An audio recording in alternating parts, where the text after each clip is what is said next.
Full disclosure, this video is not an objective critic. I'm just some random French dude that decided for some reason to share his opinion. This is taking too long! And if you just don't like my takes, I don't give a shit!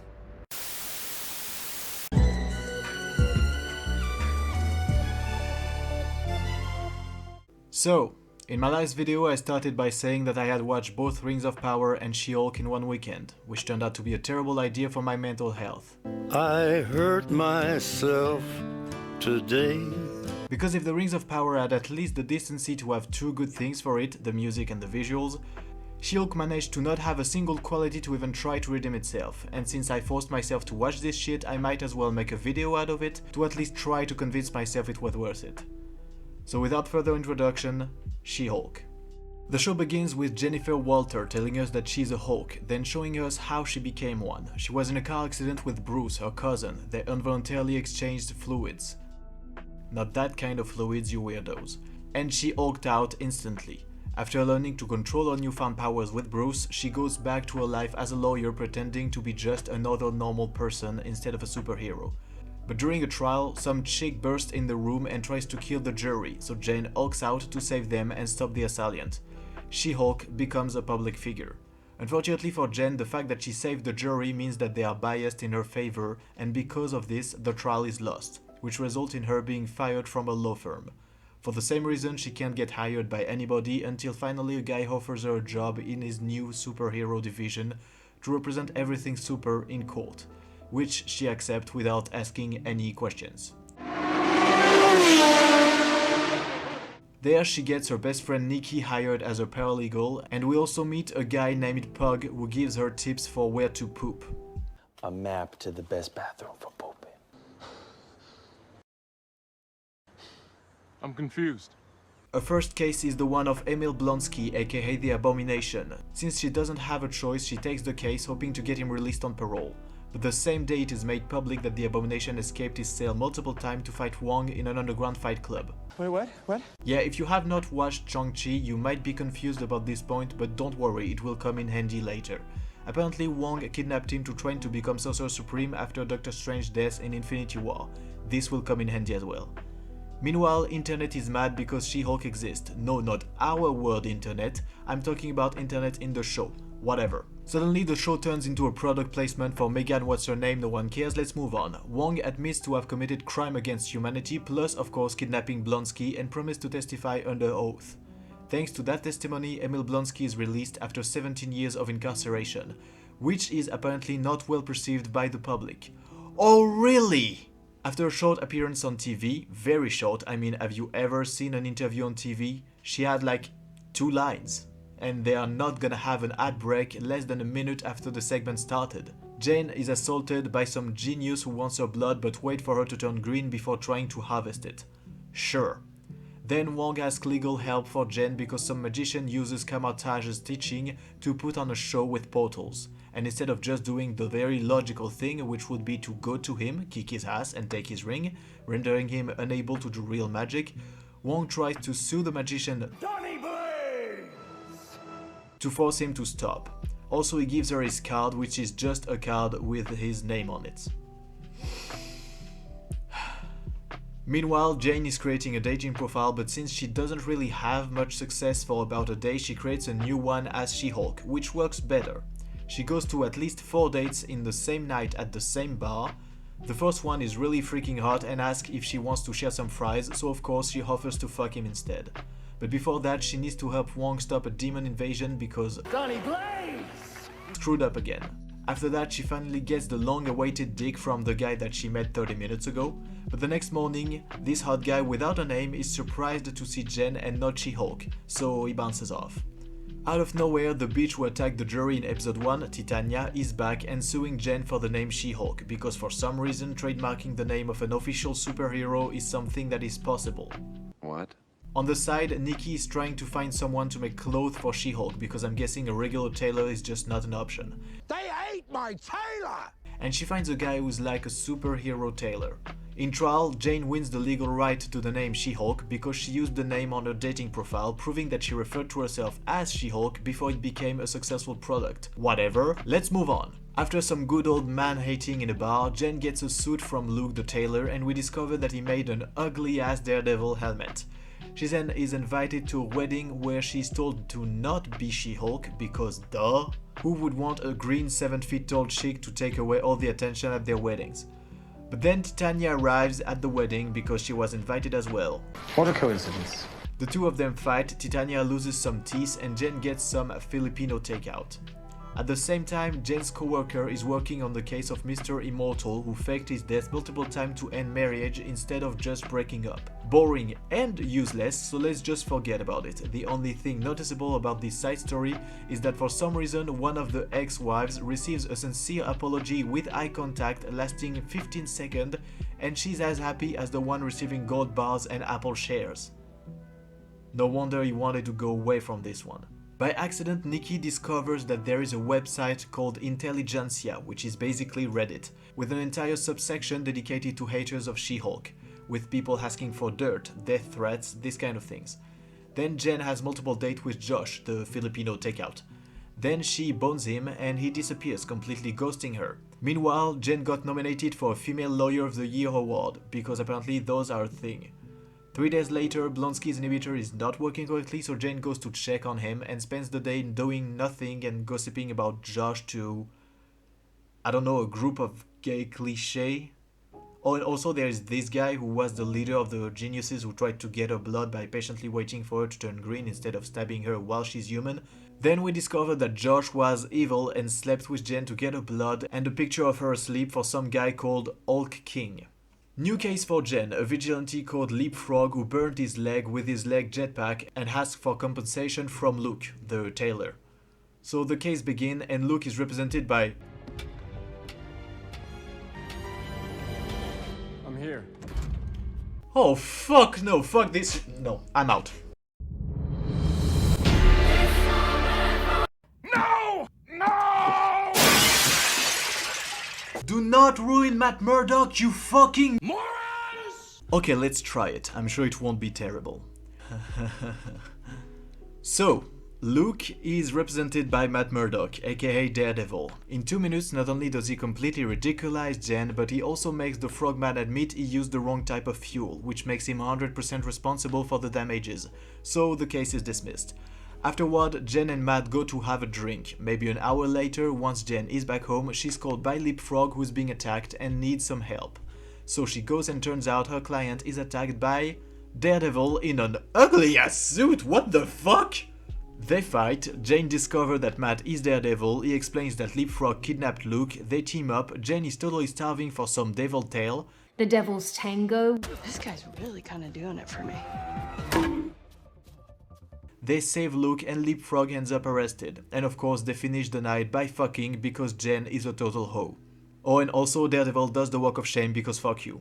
Right now I know I sound pretty calm, but don't worry, I will explode later.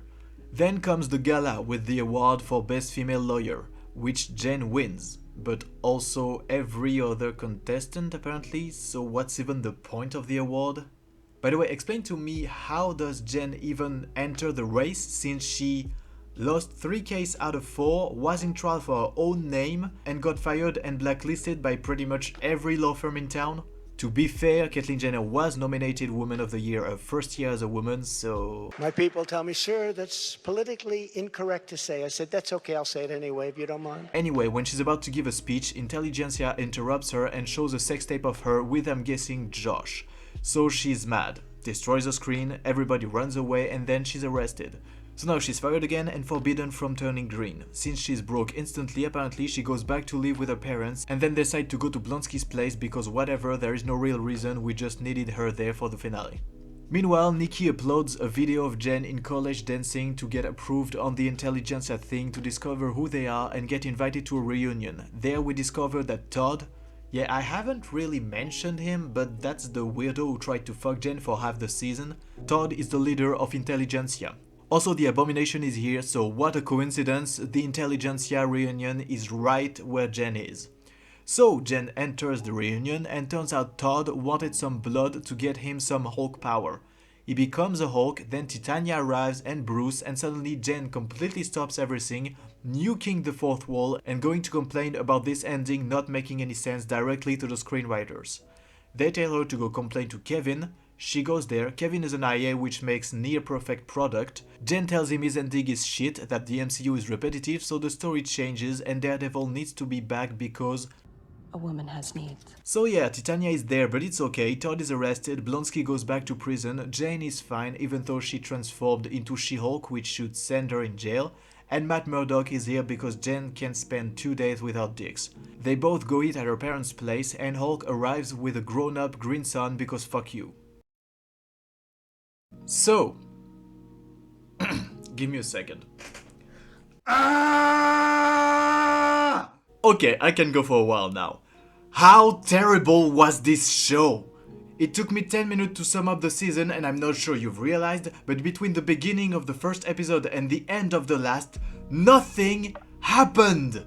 Jane came out as She-Hulk. That's literally the entirety of the evolution of the story. 4.5 hours of show and nothing happened. Blonsky was in jail at the beginning of the show, still is in jail at the end. Titania was unimportant and boring, she still is. Jane had a job as a lawyer, she still does. Her life didn't change one bit except that now she's a public figure and apparently she's boning Matt on a regular basis. What was the point of this show?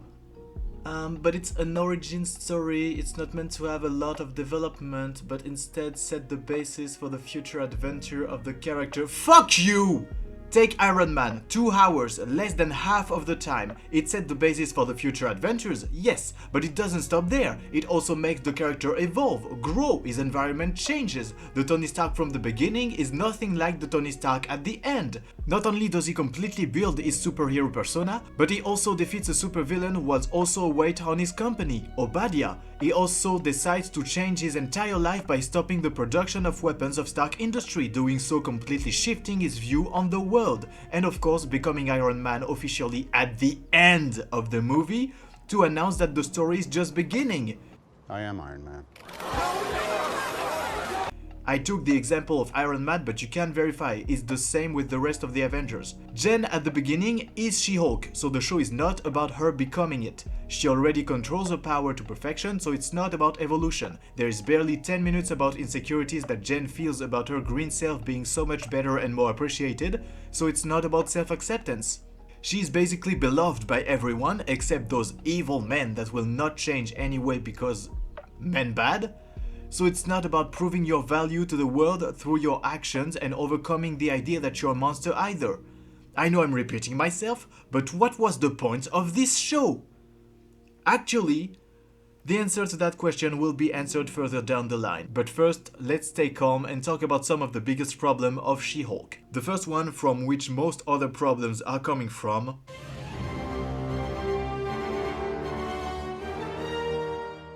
very quickly in the show you can discern a pattern. This pattern can be simply called woman good, man bad.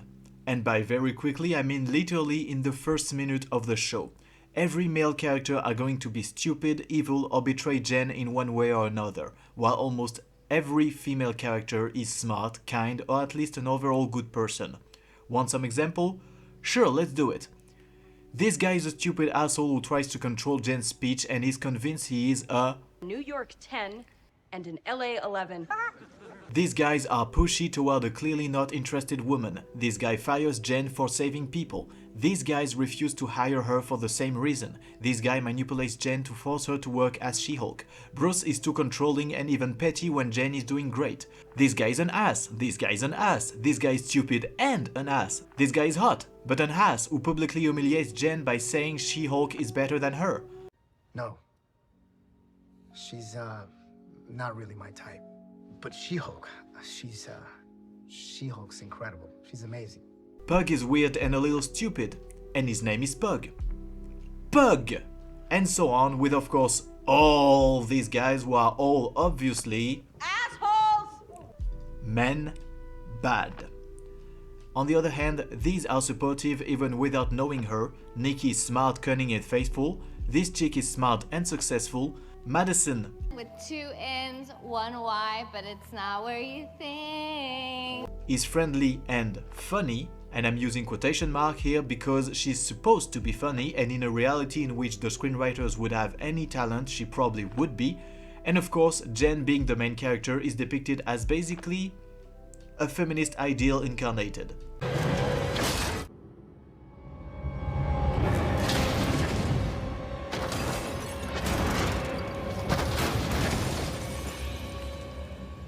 Oh my god, it's bad. I ruined the car. You did.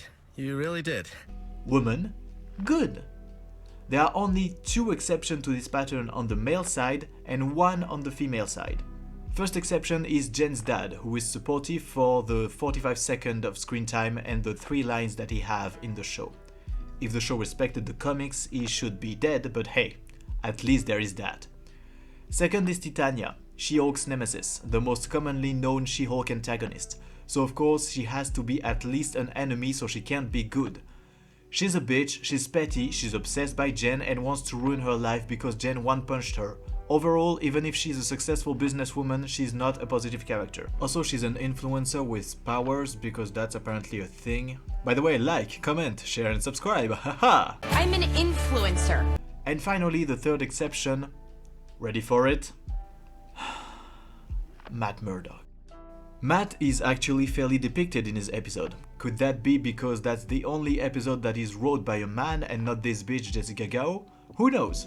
He is still very charming, pretty funny, talented, completely humiliates Jen in court but still buys her a drink afterward, and of course the charisma of Charlie Cox is piercing the screen even in that ridiculously bad looking new suit. But what the actual fuck happened to the action scenes of Daredevil? Why is he fully CGI now? Why is he moving like Spider-Man? Why can he jump this building and dropping it in 3 seconds without using his grappling hook? It's not really a grappling hook, it's more like a... Shut the fuck up! Why are all his moves so unrealistic? Why is that hallway fight scene so bad when pretty much every action scene in the show Daredevil is absolutely brilliant? What is so bad in that scene, you're asking? Oh, I don't know. Everything? Everything. Let's analyze it if you don't believe me. The scene starts, Matt knocks this guy out while being in another room without any opening between the two. The guy beside the door completely disappeared between 2 cuts. This guy on the ground completely changed place and position between 2 cuts. Next cut, the door is closed when it was slammed open before. Those 3 have crossbows. Only 1 actually shoots, and then this one who has not shot his bolt is trying to reload. Also, Matt just told Jen, Stealth's the way to go, okay? Trust me, I've done this a million times. And slowly walks toward his enemy, leaving him plenty of time to call backup. Backup that gets instantly knocked out by She-Hulk dropping from the sky, which would knock absolutely no one, but it's not like a shit scene like this could have a proper ending anyway. She-Hulk smash. Again, have they even watched Daredevil? All the fight scenes were insane. The direction and the choreography well executed and clear, with the smallest amount of cuts to make it look great and impactful.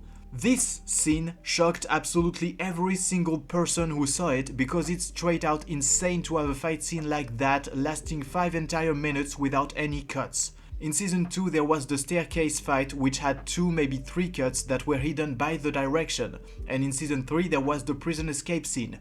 All of these were not just good scenes, those were brilliant, incredibly well executed and looked gorgeous. And you're telling me that She-Hulk, with more budget for 2 episodes than for an entire season of Daredevil, couldn't do better than this pile of shit? Really? Hell is real. Hey, you wanna get even more mad? Go to the end of the episode! Morning.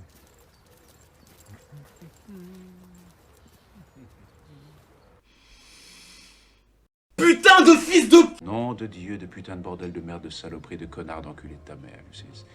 Stop humiliating good shows because you're unable to write one good fucking thing in your own! I said earlier that Matt Murdock is well treated because this episode was not written by Jessica Gao, who clearly has some serious self-esteem issues if she has to humiliate all the male characters like that. But it doesn't mean Daredevil is respected.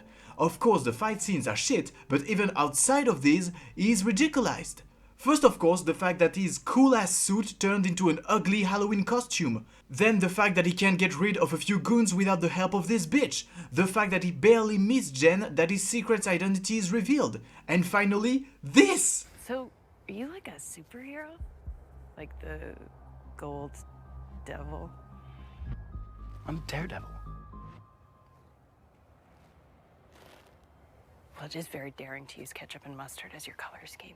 Yeah, why not? Go ahead and mock the greatest thing Marvel has released since the beginning of the MCU, a show that not only easily take 95% of every TV show ever created to class to give them a lesson in both direction and writing, but also a show that is about 1,000,000 times better than anything you could possibly write in your miserable career because your only talent is to complain very loud for Kevin Feige to give you project that you will inevitably fuck up! Holy fuck! That was diabolical! That felt good.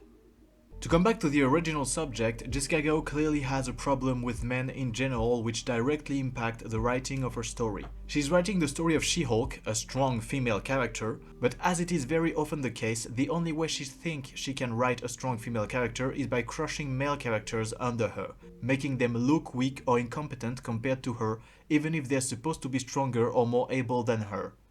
That is how Bruce suddenly became stupid, close-minded, petty, frustrated, and so on. The entire first episode is basically Bruce telling her something will be difficult to do and her doing it instantly without any difficulties. Turning green at will? It took him years and he still has a hard time doing it. It takes her less than an hour to be able to do it. Changing back to her human form, a couple of days are enough for her when he still is unable to do it most of the time without help. Mastering the thunderclap? Literally one try and she's good to go. They even remove some of Hulk's power just to make sure Jane looks better. In the beginning, Bruce has a broken arm from the time he used the gauntlet, but when Jane turns, he uses some of her blood to heal his arm because apparently her blood bounds with gamma radiation so much better than his. What? What the fuck? How stupid is that? For fuck's sake, did Jessica Gao even read one fucking comics about Hulk? The Hulk's regenerative abilities are stronger than Wolverine and Deadpool's. He can regenerate absolutely everything. In a fight against Thor, who had just blew up one of his arms, he actually trapped him by regenerating the arm around the guy's head. At another point, his head got cut off and he just grew it back in a few seconds.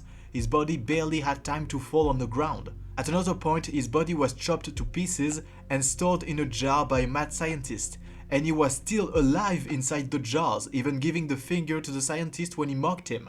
And if you're thinking that is just the comics, in the MCU it would be different, okay, then explain that.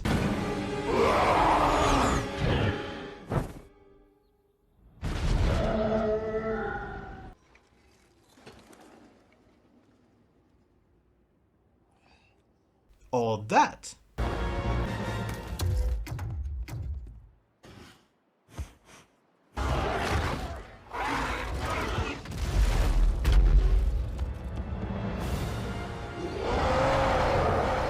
Or this. I didn't see an end, so I put a bullet in my mouth and the other guy spit it out.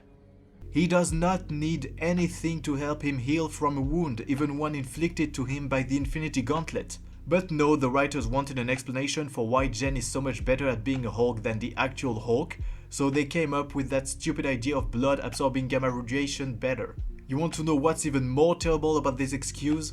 It's actually stopping the writers from giving you the real reason why Bruce and Jen's transformation are so different. And for you to understand, I have to tell you about the comics not only of She-Hulk but also about the origin story of the Hulk himself. And before that, I must precise that I did not read any She-Hulk comics. I am not a fan of hers. Everything that I am about to say is simply based on something that the writers for the show apparently forgot to do: research.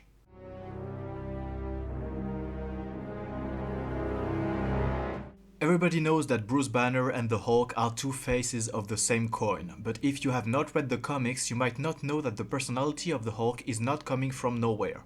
Bruce grew up in a very difficult family. His father was aggressive, violent, abusive, up to a point in which he eventually killed Bruce's mother in front of him. That abuse shattered little Bruce's mind, creating a dormant personality. Years later, when Bruce experimented with gamma radiation, he gave himself powers, but those powers are not random. The gamma radiation in Marvel doesn't simply create powers, it forges powers around the release of something that Freud called the id. In 1923, Sigmund Freud theorized that every personality was divided in three: the id, the ego, and the superego. According to Freud, the id is the unconscious part, the animalistic instinct, focusing on our primal needs, desire and fears. The superego is the ensemble of social rules that every individual learns and assimilates. And the ego is the mix of the two, which dictates everyone's daily choices and actions. Why don't you explain this to me like I am an 8-year-old? More simply put, the ego is you, the superego is the little angel on your shoulder, and the id is the little devil on the other shoulder. In Marvel, like I said, the gamma radiation releases your id and forges powers around it, which explains the power of the Hulk. Bruce was traumatized when he was a child, terrified and in pain. His primordial desires were to be big, strong, resistant, indestructible, to never be scared again. He wanted to be able to face any monsters like his father, and nothing is better to fight a monster than to become one yourself. Which is why the gamma radiation gave his id those powers. To be the strongest, completely indestructible, barely even thinking, because if you think, you can be hurt.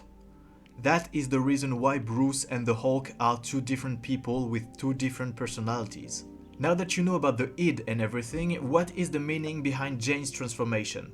Jennifer Walter had a normal childhood. Inspired by her father, the sheriff, she decided to become a criminal lawyer to help put bad guys behind bars. Jennifer is a normal person, but she doesn't really have much success in the dating side. She's not particularly good looking or charismatic. Without being ugly, she's just common, and she doesn't really have much self-confidence. One day she gets hurt badly by a mob hit orchestrated by Trask, a mob boss that she's trying to get arrested while hanging with her cousin, and would have died if he didn't give her blood. Then, once in the hospital, the goons come back to finish the job, but the blood of Bruce infected her with the gamma radiation, turning her into She-Hulk. She then, of course, proceeds to fuck them up. Now let's see what's up with her transformation. She's taller, stronger, more resistant, all those things, yes, but most importantly, she's hot as fuck! Oh, and yes, in complete control, there is also that. Because she did not have the terrible childhood trauma that Bruce had, her hate was not as extreme as his was.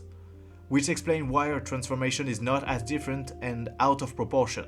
She simply is a better version of herself, more beautiful, sexy, confident and strong enough to never have to be scared to go after mob bosses like Trask. This version of her transformation just makes sense. But I guess asking this bitch to make sense is already too much to ask. Speaking of not making any sense...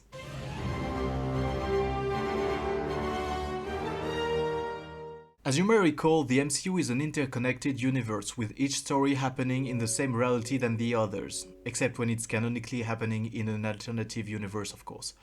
Which kinda makes the MCU the most expensive TV show of all time, but that's not the subject. This brings a good point, like the possibility to develop certain things over many different movies, TV shows, or even animated series, which makes events like the Avengers, and especially Infinity War and Endgame, so satisfying and cool, but also brings certain complications, like the obligation to be coherent with past production and have a certain continuity between each movies or shows. When said continuity and coherence are not respected, people notice and point it out, which diminishes the value of all the parts involved. For example, where are the Avengers? Why aren't the Eternal intervening? And all those kind of things. With that being said, let me introduce you to the biggest mindfuck of this entire show. Wong. Just Wong. Wong is a character that first appeared in Doctor Strange. He is apparently very popular, which I don't really get. God, everybody loves Wong. It's like giving the show Twitter armor for a week. I don't have anything against the character in particular. He is played correctly and has some funny moments. But he's just... Wong. Just Wong? Like Adele? He's not supposed to be that popular. Whatever, it's not the subject. Wong appeared in a few different things aside from Doctor Strange. First, of course, in Avengers, then in Shang-Chi, Spider-Man No Way Home, Doctor Strange and the Multiverse of Madness, and finally She-Hulk. In She-Hulk, it is quickly revealed that he kidnapped the Abomination because I required a worthy opponent as part of my training to become Sorcerer Supreme. You're not seeing the problem? Okay then, let's get started. 1.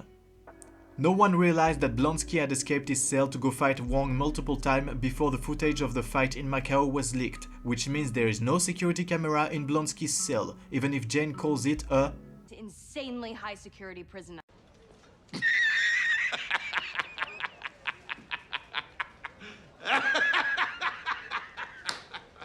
Let's compare to our world's equivalent. I'm guessing since Blonsky is a Hulk, he is in the highest security prison possible. In our world, these are the Supermax prison.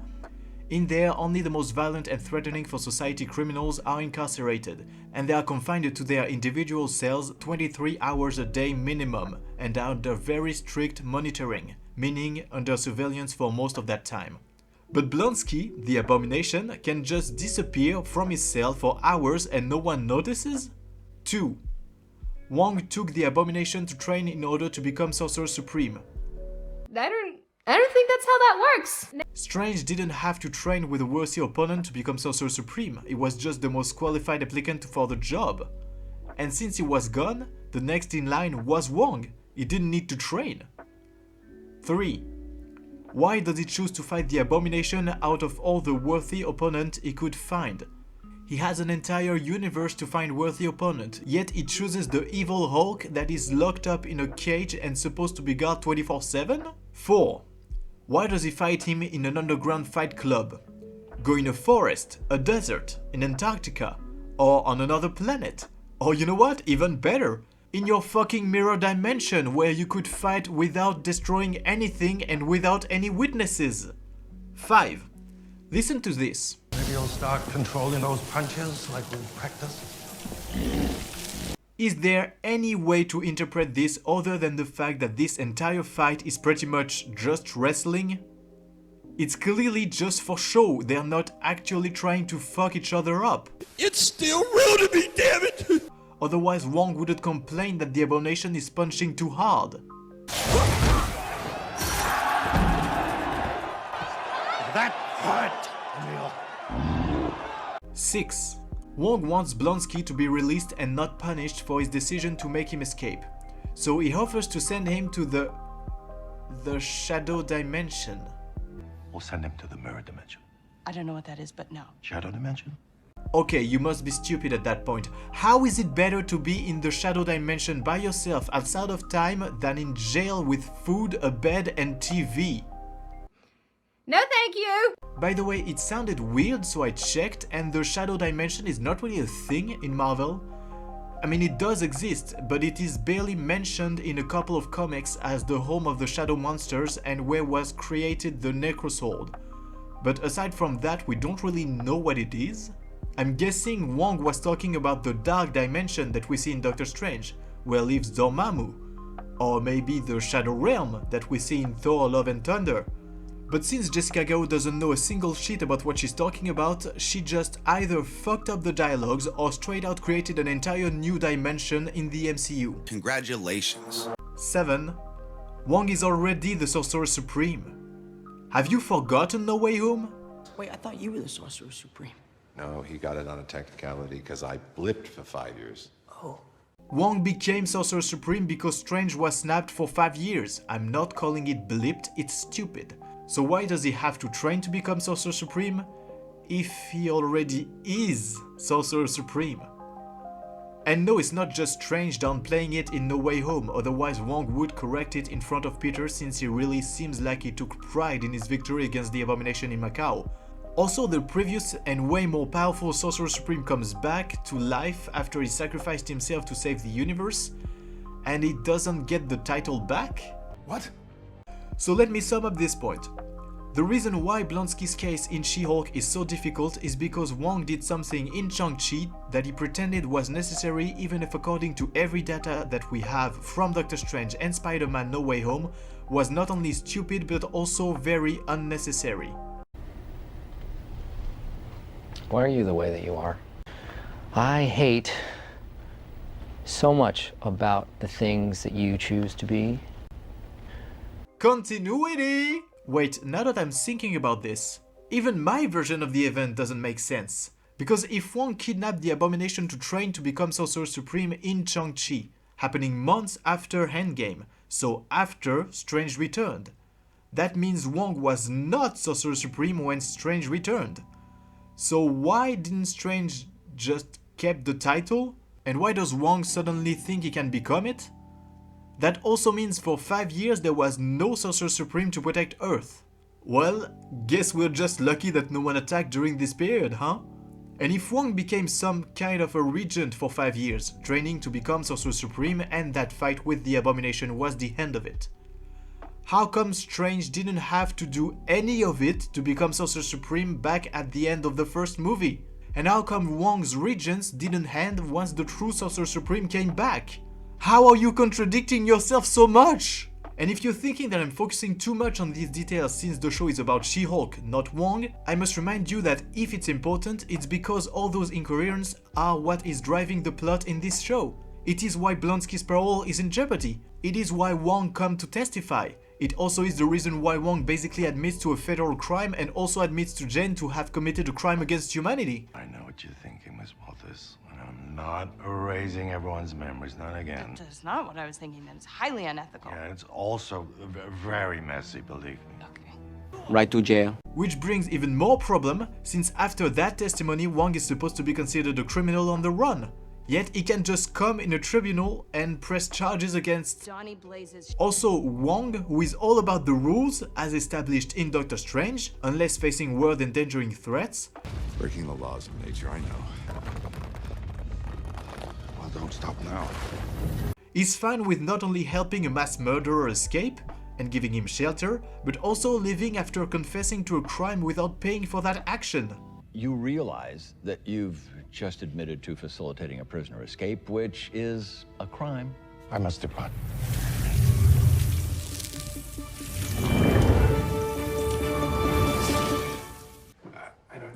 I can't even... And that's just Wong. You want more continuity problem? Sure, how about Blonsky himself? The guy's in jail. Why? It's very simple. After rewatching The Incredible Hulk, the Abomination killed at least 18 people in one night. You know the rules, and so do I.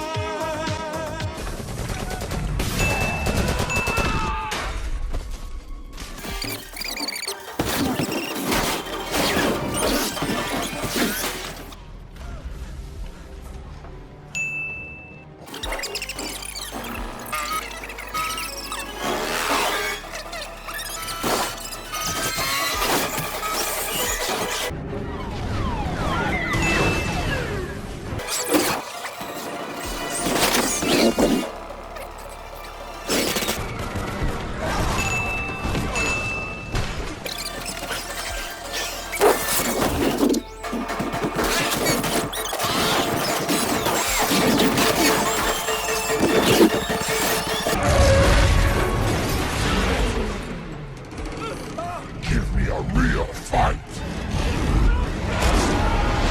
Pentakill.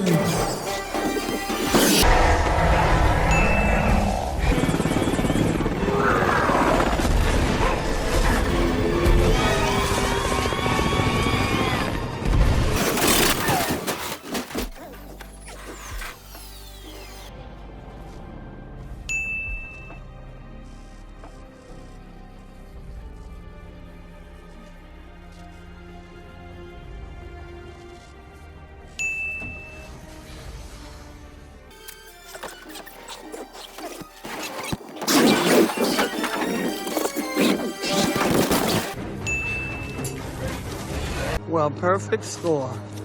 Half of them were militaries and officers of the law, which means the other half were civilian. He put countless lives in danger, completely destroyed Harlem, and tried to kill the General Ross, his superior in the army, and his daughter.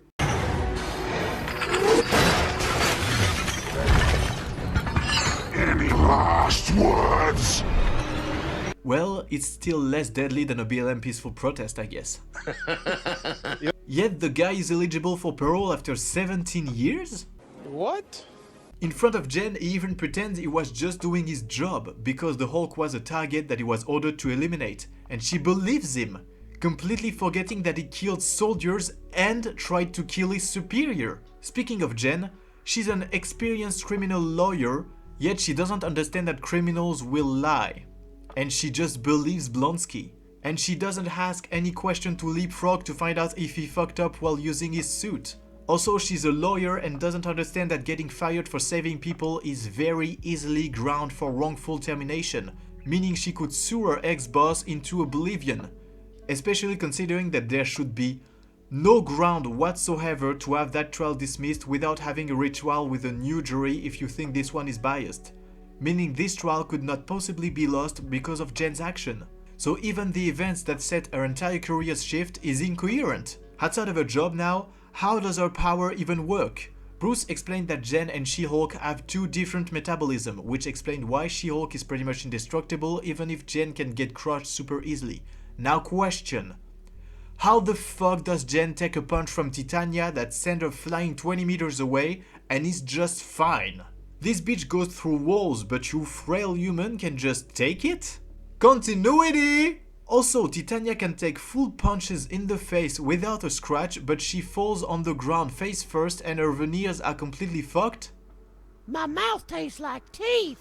Also, why doesn't Jen sue Titania in the first place after she proved that Titania had abused the copyright system? Why doesn't she just put her in trial for malicious prosecution? Just like that she could get enough money to clear her student debt, since apparently she still has one, even while living in a house like this. Speaking of suing Titania, is there any rational explanation as to why Titania has not been arrested? She destroyed a courtroom, tried to murder a full jury, assaulted an attorney and disrupted a trial. She should be locked up for life. Oh, and if you're wondering why she did it, congratulations, you are a better screenwriters than the one working on this show, because they haven't. And finally, the biggest lack of continuity, this scene.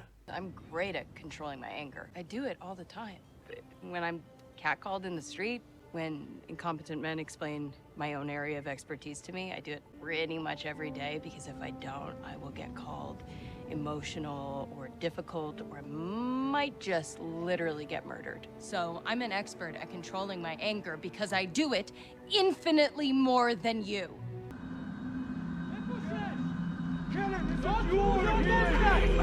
Okay, I'm gonna try my best not to break something while I explain this.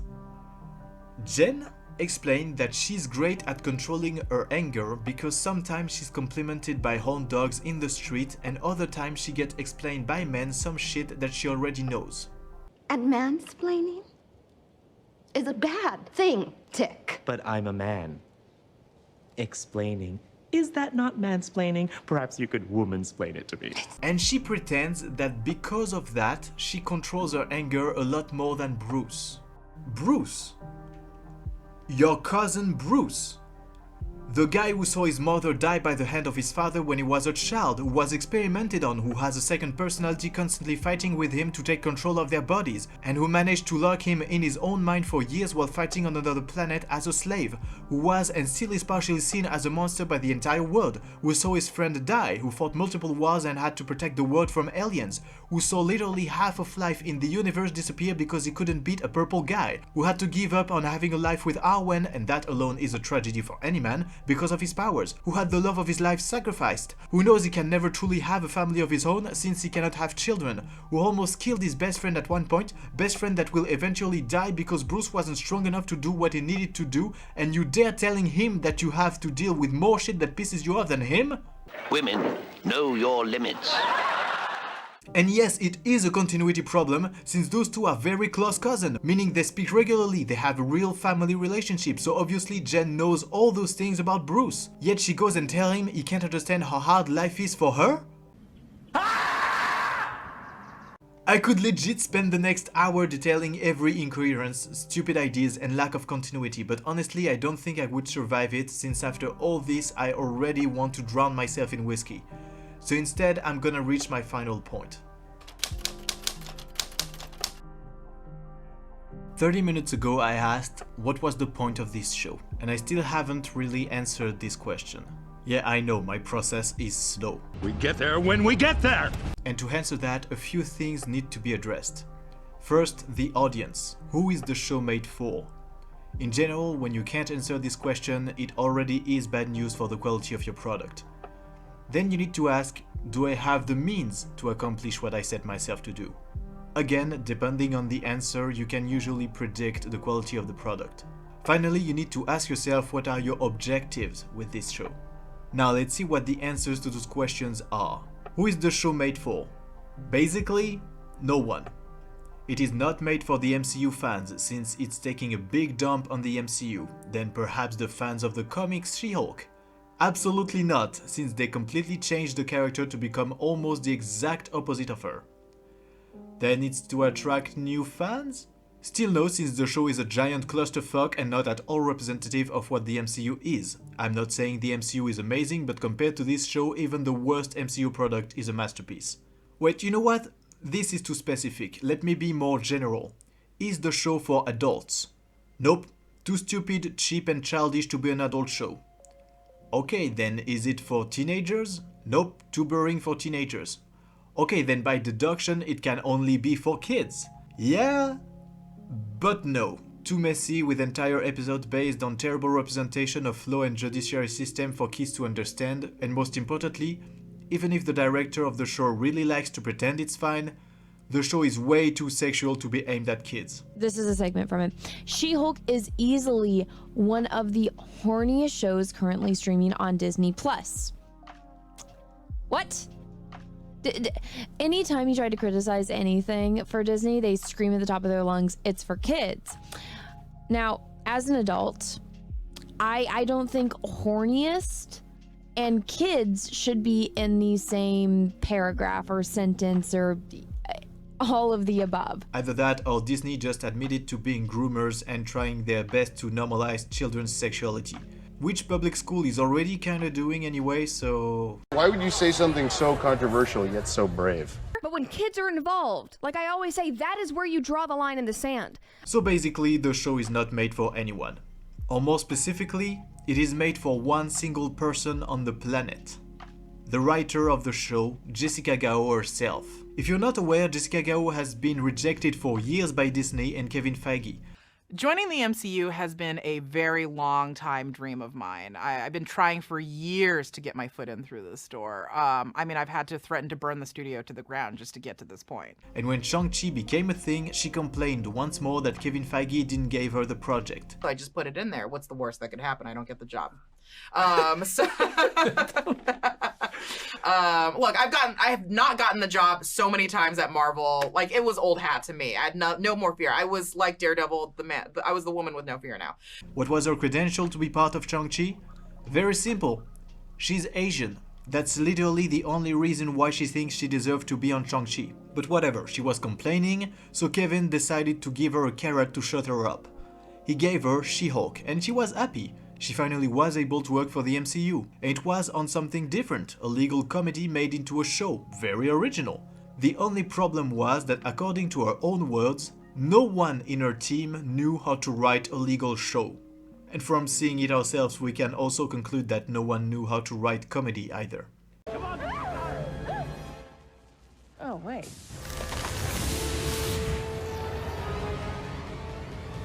Get off me.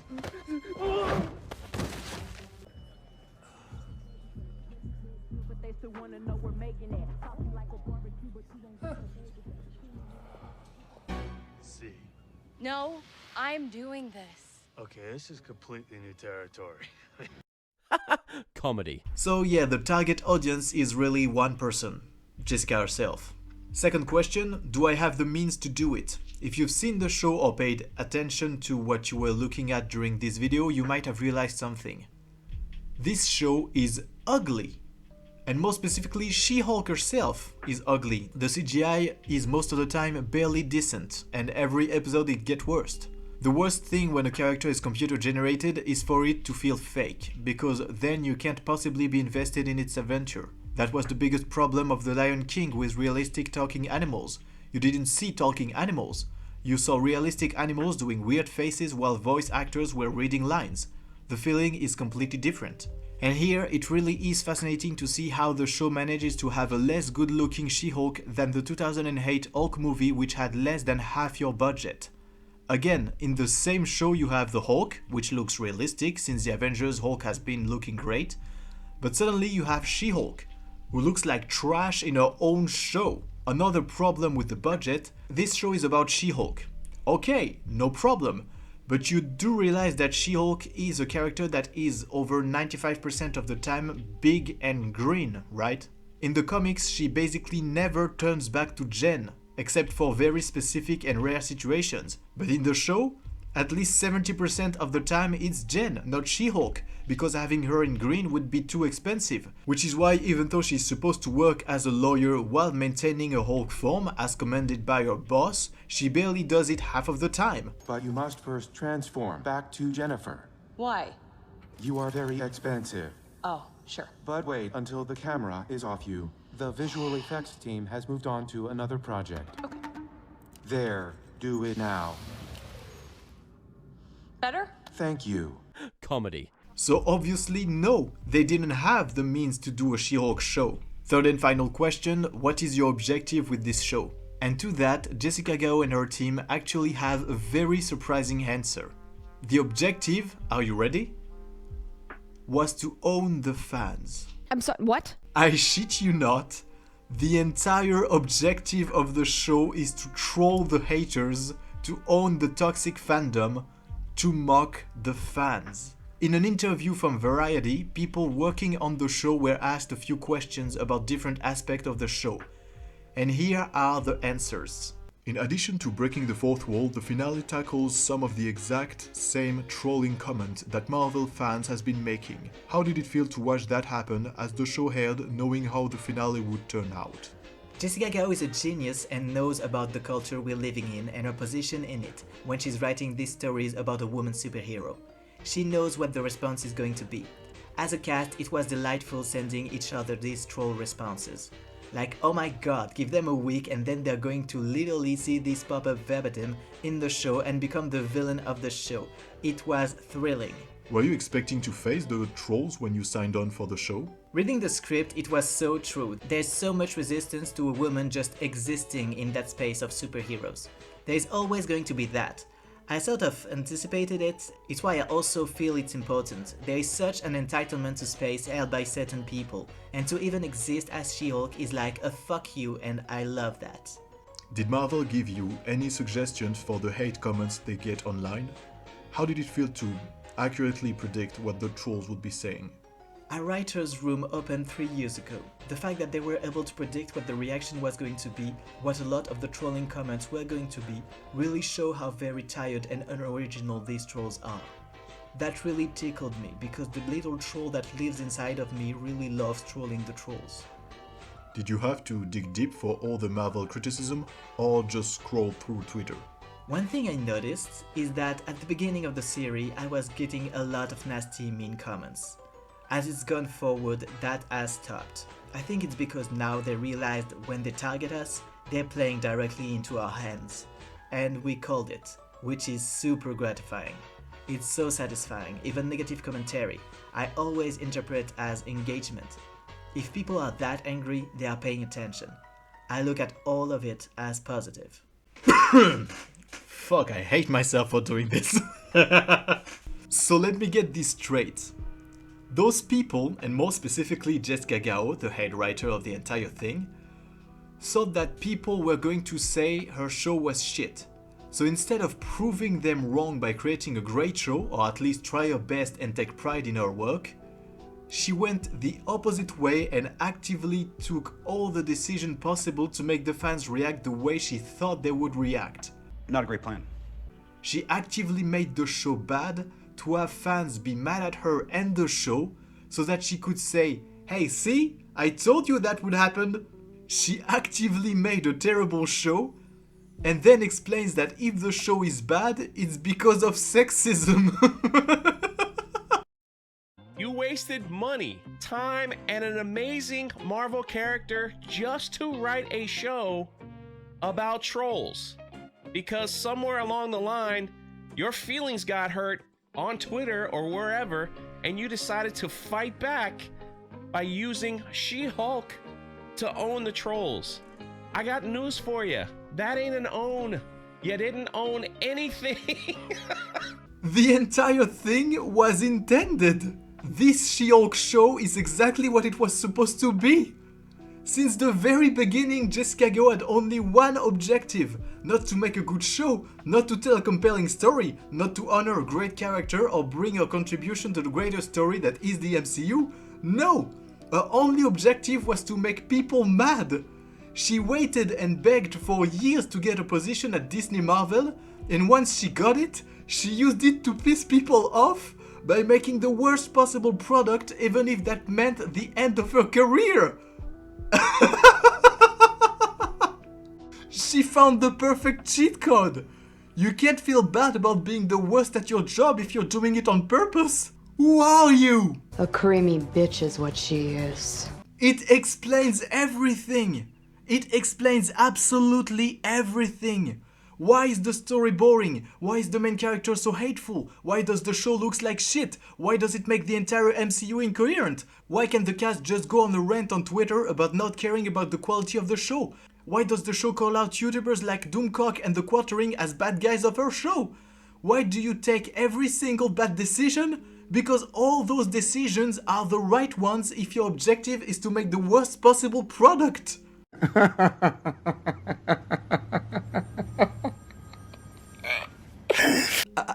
I'm honestly at a loss for words.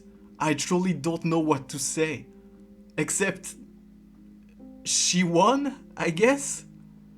Because she made her show with only one objective in mind, to have most people dislike or even hate it.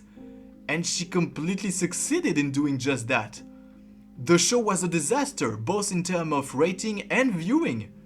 It probably made Disney lose millions, probably destroyed the pretty much already inexistent career of Jessica Gao. You're fired, and in case your ears are fucked, get the fuck out! And finished pushing a lot of people away from the MCU in general. And you know what? It really was stupid, because what the Variety interview proved is that Jessica Gao and her team were convinced that no matter the quality of the show, the result would be the same, with everyone hating it because it's different, or because it's focused on a female lead. Except we know that's not true. You know how we know that? Because Marvel has done it before. Daredevil was the first Marvel TV show of the MCU, and it was the shit. People fucking loved it. It was so well received that when Spider-Man No Way Home was released with Matt in it for a cameo, people went back and watched Daredevil so much that in 6 days, the show was back in the top 10 of the most viewed TV show across every platform according to the Nielsen streaming chart. 3 years after the show had ended. On the other hand, She-Hulk didn't even make the list, as it was qualified as the worst performing MCU series so far. And if I'm comparing She-Hulk to Daredevil, it's not for nothing. Daredevil, like She-Hulk, have the main character being a lawyer, living a double life of crime fighting and trying to find balance between the superheroing and their daytime job. But if you don't like that I compare to Daredevil because you want a female-led show, okay, Jessica Jones, a show in which the main character is a strong woman and which deals with heavy fucking topics. Like for example, the fact that Jessica is a survivor of rape, of an abusive psychopath. The show deals with trauma, manipulation, mind control, the question of consent, how you come back to have a sexual life after being raped over and over again, trust, betrayal, responsibility. All those topics are the center of the show, at least for season 1. And once again, the show was really well received. You want another one? WandaVision, not only very original in its direction and writing, but also surprisingly mature considering the initial pitch. This show, like Jessica Jones, deals with trauma but also grief, loss, responsibility, and the question of how to move on once you've lost everything and everyone you ever cared about in your entire life. Again, very well received. Or perhaps The Punisher, which deals with post-traumatic stress, the perception of veterans in our society and the way they are treated by their government, with also a big question about morality and justice. Loki, Falcon and the Winter Soldier, Iron Fist, Luke Cage, The Defenders, Hawkeye, Moon Knight, Miss Marvel, and all these shows were well received. What is your excuse to pretend your show will be attacked by trolls even if it is good? I'm out, man. Okay, you know what? I think I'm done. After all this, I don't even remember if I had another point to add. Honestly, this show is a disaster, and even if apparently it was voluntarily bad, it doesn't change the fact that it is an insult not only to the character, but also and most importantly to the people that are paying for it. If this show revealed one thing, it is that Disney truly does not care about its viewers. You are not their friends, you are a customer. It is time for you to stop paying for them to take dumps in your mouth. Stop giving your money to Disney. Please. Otherwise, you don't deserve anything more than Jessica Gao and She-Hulk. If it's not you, then who is going to do that?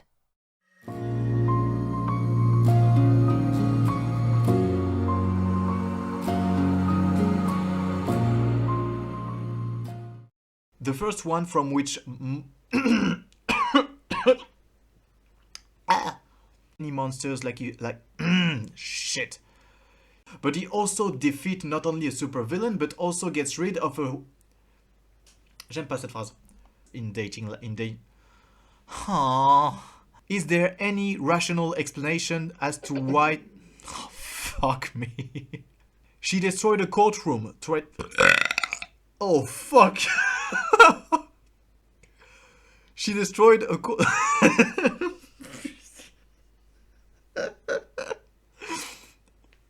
Focus. The fuck? Hello?